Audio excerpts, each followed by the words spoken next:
All right, thank you all so much for coming in and listening to my presentation today on fruiting bodies and soil microbes. My name is Melissa Kettleson. So we'll just go ahead and get started right away. So I'll just go over who I am really quickly. I'm from Wisconsin, so I worked for La Crosse County Park System for 3 years as a full-time maintenance person. I mowed lawns, I chainsawed, I plowed snow, and I found my love for fungi one day because I found chicken of the woods while I was mowing the lawn. And I asked my coworker, what is that? And they said, good find, that's chicken of the woods. I'm originally from Milwaukee, Wisconsin, the inner city, so I've never really come in contact with mushrooms prior to this, and it's been about 5 years since that find. But I brought it home, I ate it, I found out it had 21 grams of complete protein in a cup, which is the same as regular chicken, along with a lot of other nutrients, so I became obsessed. And on my lawnmower for years, every day, I spent listening to lectures, podcasts, 5 to 8 hours a day. That's not an exaggeration. I was obsessed. And my first season of foraging for mushrooms, I ate 16 different species at the park that I worked at. But what was happening was we were spraying a lot of pesticides and chemicals on our park system to help with invasive species. Not only was it not helping, but it was making everything worse. Our soil was turning anaerobic. So I really got into, I stumbled across Teaming with Microbes by Jeff Lowenfels. I bought all of his books, and I do a lot of giveaways through my social media with Teaming with Bacteria, Teaming with Fungi, Teaming with Microbes by him. I love his books, they're great. So I did make some silly little reels on Facebook one day, and they started like just on my lawnmower being like, oh, I know this is a Perotis species and not a Perocidella porrigans for this reason. It started to get millions of views, and I gained the attention of a lot of my academic heroes, and I got to meet them and talk to them, and now I'm talking in front of you today, which is super cool. We have Alan Rockefeller, Jessica Starwood, Anisha, Gordon Walker, so they're very big academic heroes of mine that I can now call my friend. And I've spent 10 years in the restaurant industry as well. So I was a chef back in Milwaukee, and that's where I started just in fast food, and then I slowly learned about just nourishing my body because where I was working was not nourishing my body. I ended up working at Whole Food places in Milwaukee and cooking for them. So when I moved to La Crosse after COVID, losing my jobs, I started doing dinner forays where I just invited all of my followers out to Viroqua, Wisconsin on 100 acres of land along the Mississippi River, and I took them out, I showed them what they could forage, and I started just cooking for them. We just did a 6-course rail tapas dinner. We did a very large dinner foray a couple falls ago, and it was just a very fulfilling, incredible experience. So that's who I am. I have no college degree. I never went to college, just worked a lot. So first and foremost, what I want to go over is what is a mushroom? So a mushroom is the fruiting body of a fungus. It's the reproductive structure. Basically, the spores, they germinate, they become hyphostrands, form a mycelial network in the soil or on wood, whatever substrate they prefer to decompose. And then they will eventually form a primordium and a fruiting body, which produces the spores to keep reproducing. So fungi, they breathe oxygen just like we do. They consume the food extracellularly. They can't move around like we do, so they excrete proteins and enzymes through their cell wall that break down the environment around them, which make them great decomposers. Their fruiting bodies, when they form them, they come in all sorts of shapes and sizes. So these are some of the pictures of mushrooms that I found at the job. So there you have chicken of the woods growing on a stump. That one loves to break down wood, lignin, cellulose, hemicellulose, and it's a very tasty mushroom. These are also tasty. They're shrimp of the woods. So this is a mixture of 2 different species of fungus. You have what you're seeing is an aborted version of a honey mushroom or armillaria species. And underground what happened is Entoloma abortivum, which produces also its own fruiting body, but the mycelium of it interacts with the honey mushroom and produces these cool little shrimps, and they kind of taste like shrimp. So a lot of mushrooms, they get their common name from either how they taste or smell, that type of thing. So that's also how you can tell maybe if something's edible versus not. If it's called chicken of the woods or the vomiter, you'll probably get a good idea if it's edible or not. These are just some more examples. These are black trumpets or Craterellus cornucopioides. You have bear's head tooth, Hericium americanum, and these are all mushrooms that I just found within a very close radius in my hometown. These are a couple more. They could have ridges, like chanterelles. This is a California chanterelle. And then I have this ridiculously large foliota, so that's your average, like your stem and cap with gill mushroom. So all of these mushrooms, they have spore-bearing, they produce spores off of these fruiting bodies. They can also produce something like a sclerotium. This is chaga or Inonotus obliquus. So this does not produce spores. It's not a mushroom. But it does have some awesome fun health benefits. It's very tasty. It does have a spore-bearing structure. But basically what a sclerotia is, they are like hyphal knots. So they help fungi store their nutrients and keep it for later. So they're very helpful for the fungus. This breaks down birch trees. And that's, so the triterpene, the health benefits that you're getting out of it are coming straight from the birch tree. They can have mushroom sweat because mushrooms are mostly made up of water. So this is a good example, Hygnalum peckii, which I also found in California. This has mutation. It looks kind of crazy like blood, but it's actually kind of like its own little mushroom tincture, because when the specialized hyphal cells, they push water so fast that sometimes the mushroom growth cannot keep up with the amount of water that's being pushed through. In entangled life, they say that if a hyphal strand was, those hyphal cells, if they were as thick as our hand, we could punch an 8-ton school bus straight in the air, which is why, like in Europe, they're called toadstools, because they can break through the roads. They were breaking through roads in the early days in Europe. So I just wanted to give a quick little example of how they do produce their spores. So you have basidiomycetes, which are pretty much all the pictures that I just showed you. Those are going to be your stem and cap mushrooms, your puffballs, your jelly fungi. They have a basidium on their spore-bearing structure on their fruiting body. A lot of them will form something called a Bowler's drop, and it quickly attracts water to it, and it causes these 4 spores to fall off of the basidium and into the air. And then you have ascomycetes, which would be like your cup fungi or morels. Those are technically not mushrooms, but they are, you have the fruiting body there, and they have usually 8 spores per ascus sac. So that's why when you blow on cup fungi, sometimes they'll burst with spores if they haven't burst already. They're air pressure sensitive, water sensitive, and they're just in this sac, just ready to burst, which is why a lot of times you'll see stem and cap mushrooms, their gills face down with the basidium, and cup fungi, they're like little cups, and you can blow on it and it goes up because it's pressure sensitive.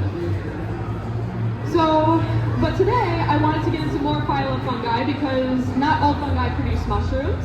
You have a lot of different, we mostly come in contact with basidiomycetes or ascomycetes because those produce fruiting bodies, but there's a lot of fungi underground in our soil. Most of them do not actually produce mushrooms. Only like less than 1% produce mushrooms. So we're going to learn about some of the unseen species that are just as special and that we need to care about because our climate is suffering, and I think that the biggest way to get people to care is by relating it back to the food that they eat. And everybody here, I assume, loves mushrooms. So if you love mushrooms, then you have to love the other fungi that live in the soil too, because it's very important to the other species that do produce mushrooms. So first, I wanted to get into the Glomeromycota phylum. They're responsible for most of the mutualistic relationships with land plants. They contain a section called arbuscular mycorrhizal fungi, and they basically form arbuscules in the cell wall of plant roots, and they help exchange nutrients with the plants. They are incredibly important. They are easily disturbed, so every time you till, you kill a lot of them. They help with a lot of different, so Here's like kind of a better picture of it because they don't produce fruiting bodies. This is a really good picture of their spore, and they just form hyphostrands straight off of that spore.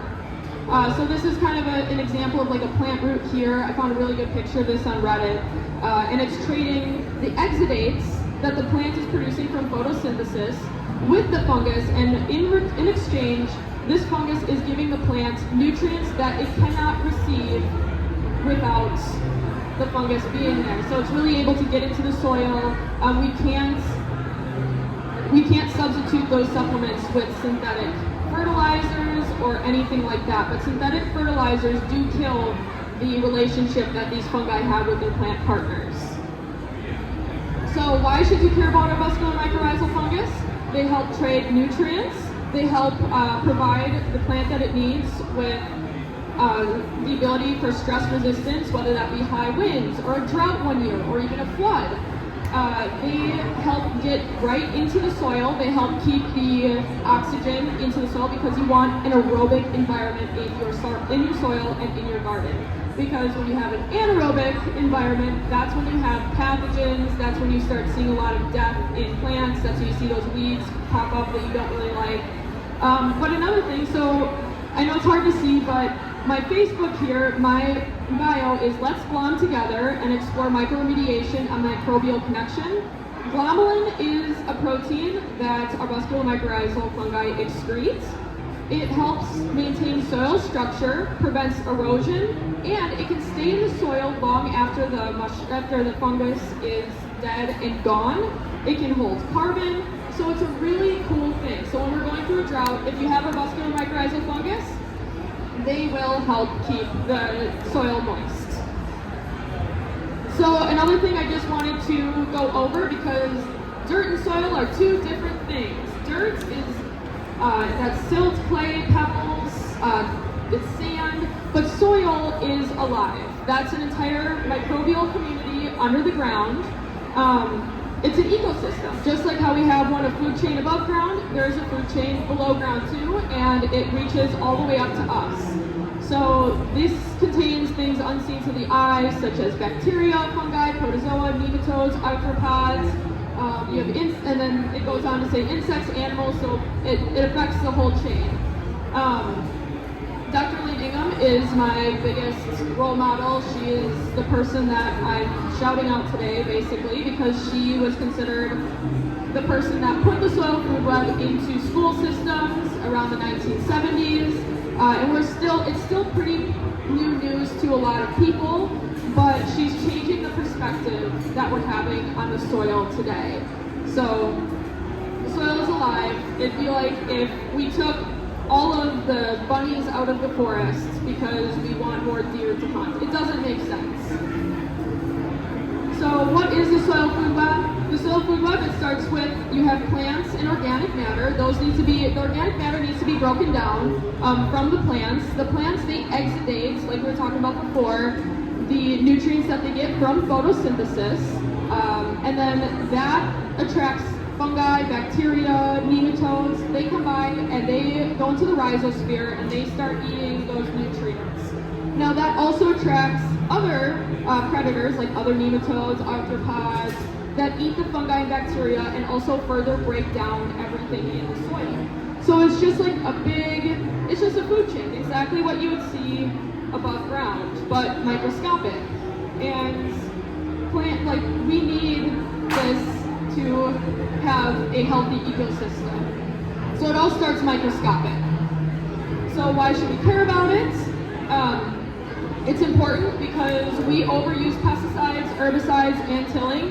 Just generally, that is how we go about how we do things these days. And we are seeing that a lot of these modern day agricultural practices are not working as well anymore. It kills essential microbes unseen to our eyes. It makes our plants prone to pathogens, to stress. When we have a drought, it's detrimental. We could starve. And then microbes, they also aid in something called nitrogen fixation. So nitrogen fixation is very important because 78% of our atmosphere is made up of diatomic nitrogen. That's too stable for us to break down. We can't break it down. plants can't break it down, animals can't break it down. So we need it to build DNA, proteins, we all need it. And microbes are actually the only thing that can do it. And I have a couple pictures right here. They can be free, they don't necessarily need a plant partner, but pesticides and chemicals can kill them. Here's an example of free living bacteria, Azospirillum, you can have Azotobacter. Otherwise, I don't know if it's hard to see, but this is a picture that I took. This is a part of the Fabaceae family. These are clover roots. They have little nodules on the roots that house something called rhizobium. And rhizobium, they aid in nitrogen fixation, and that's exactly why you do things like cover crops. So a lot of these studies with root hairs, taking microbes in and pushing them out, microbes can help form root hairs on plants to help plants dig into smaller micronutrients in the soil, and a lot of these studies haven't actually come out until like 2017. So we've been doing cover crops for a long time, but we didn't really know the nitty-gritty science behind it, and we're starting to realize how important these species are. So clover is important. If you have a lawn, let the clover grow. Legumes, that would be legumes too. So I also wanted to go over the history of pesticide and herbicide use, because if they're so bad, why do we use them? Well, there's a lot of different reasons why we use them.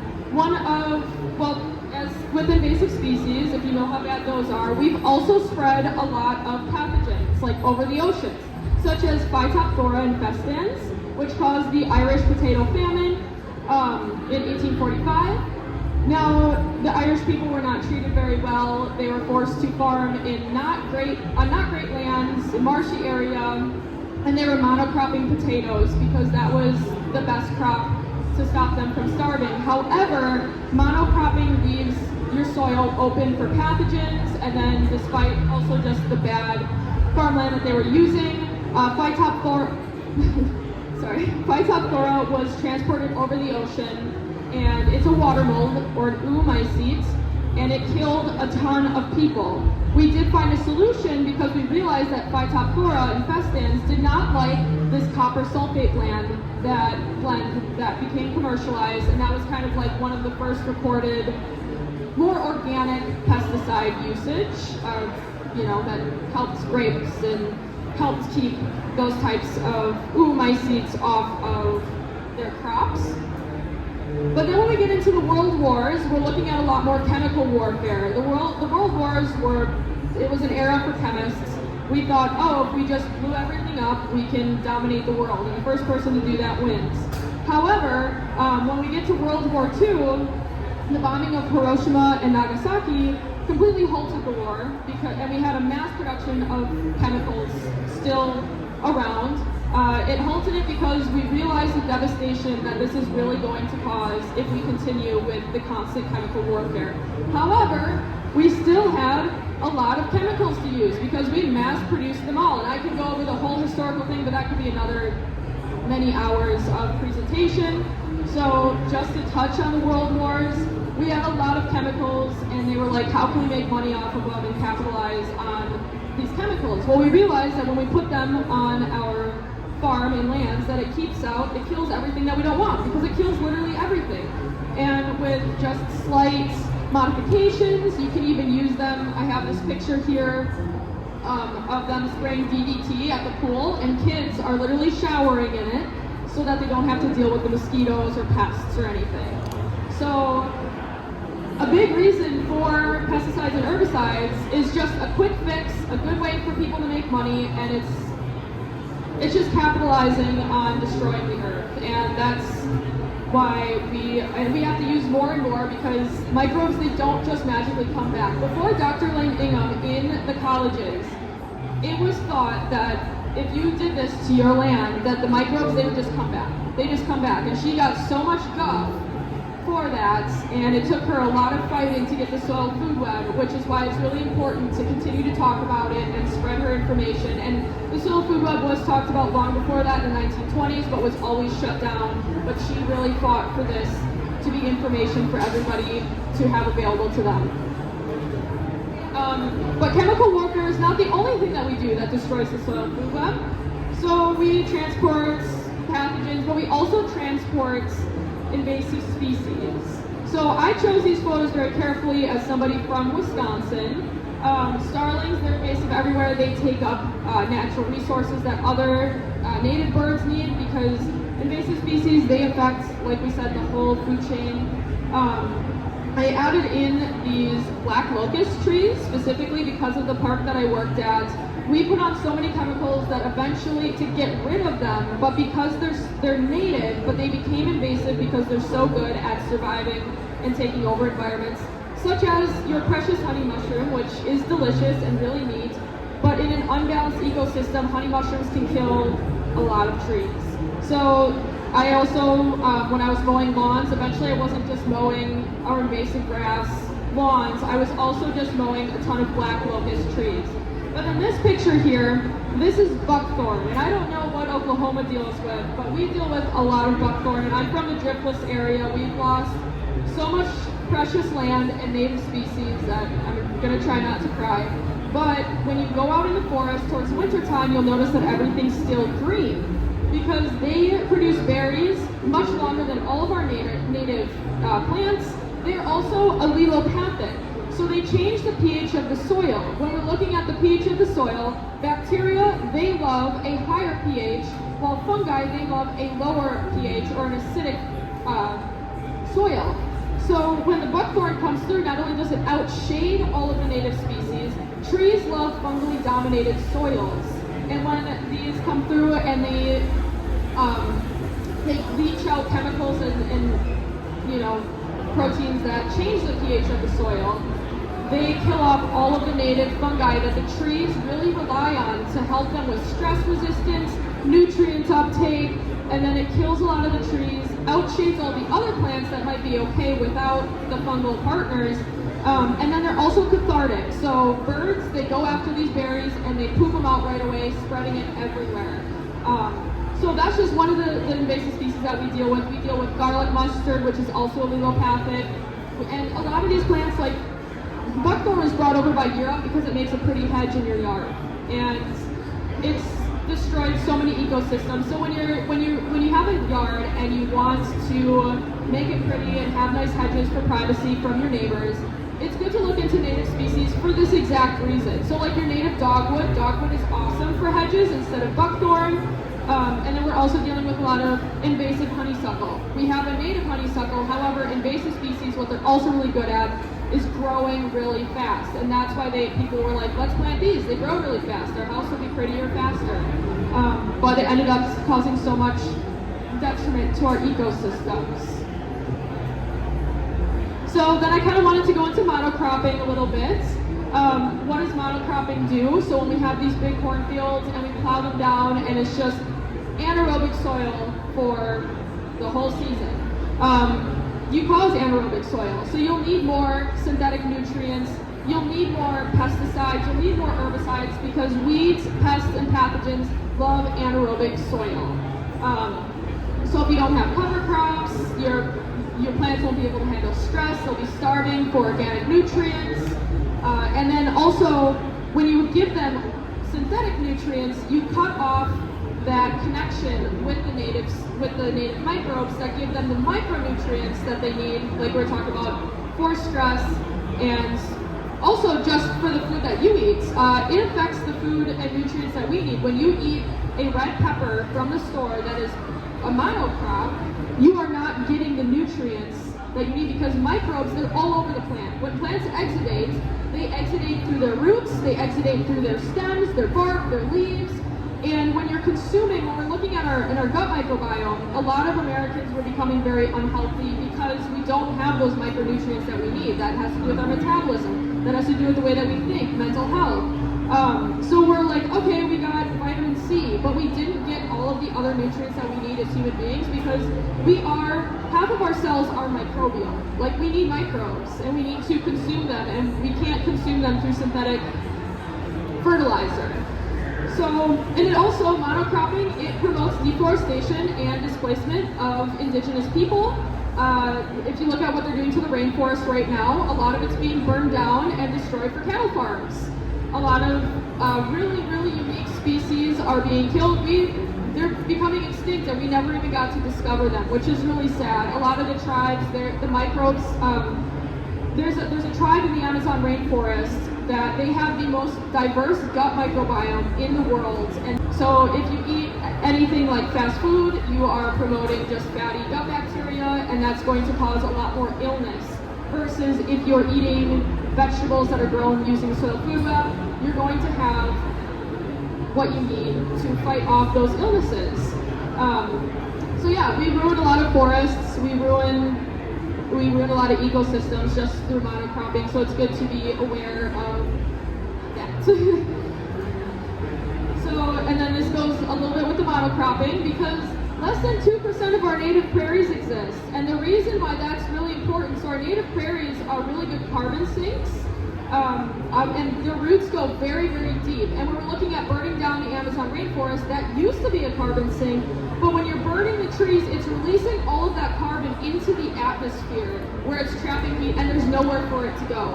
When you look at prairies, the great thing about prairies is even when they burn, they keep that carbon in the root system because their roots go way deeper than you think they do. And so do fungi. Fungi are awesome at holding carbon, which is why it's really good to have late succession stage growth forests, because it keeps the carbon in the ground. But with all of these forest fires, we're constantly releasing carbon because the trees are burning. So this is just a graph. It's kind of hard to see, but we have the most carbon in our atmosphere right now than the Earth has ever had, ever. So that's going to cause a lot more forest fires. It's going to cause like hurricanes. It's going to cause a lot of terrible, devastating weather, and cause a lot of havoc on our ecosystems. And I wish that when people would talk about climate and climate change, that we would really look at the microbes of it. So then I also wanted to explain what soil succession is, because you have primary and secondary soil succession.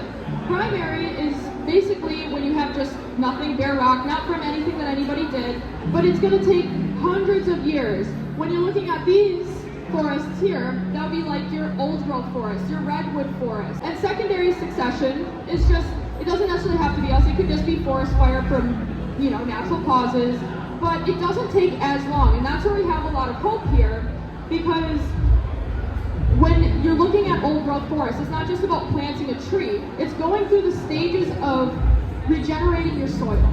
And you have to go through those stages. You cannot go from bare rock to redwoods, and that has everything to do with microbes, which is what Dr. Lane Ingham is all about.